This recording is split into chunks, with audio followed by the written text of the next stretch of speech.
This is a quick guide on setting up Raylib 6 for C++ with Visual Studio Code. We start by downloading Visual Studio Code from this link.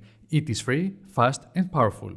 After installing Visual Studio Code, we have to open it and click on the Extensions button, which is right here.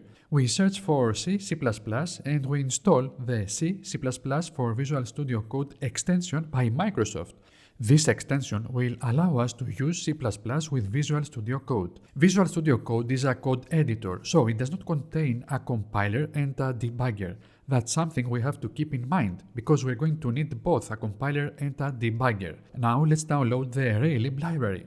All we have to do is to visit this website and click the download button here. You can donate if you want to support the developer of the library. But you can also download the library without donating by clicking here. Then we press the download button here.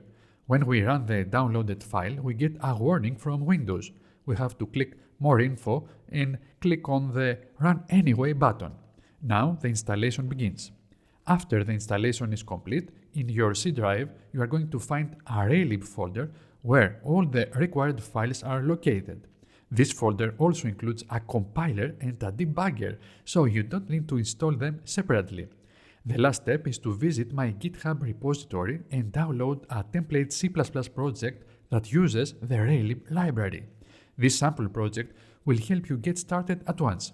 Link in the description. If you find this repository helpful, give it a star so more people can learn about it and save some time when installing Raylib. Now we have to extract the .zip file on our computer. Let's unzip it on the desktop. We can use this folder as a starting point for every new Raylib project we do. Everything is set up and ready to use.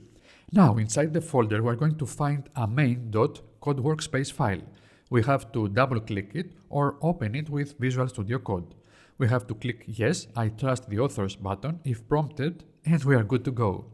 Inside the workspace, at the left side, you can see all the files of the project.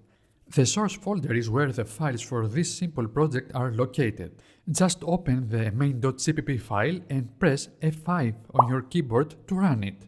That's it. A bouncing ball will appear, which means Raylib works on your computer. Well done. It was easy, wasn't it?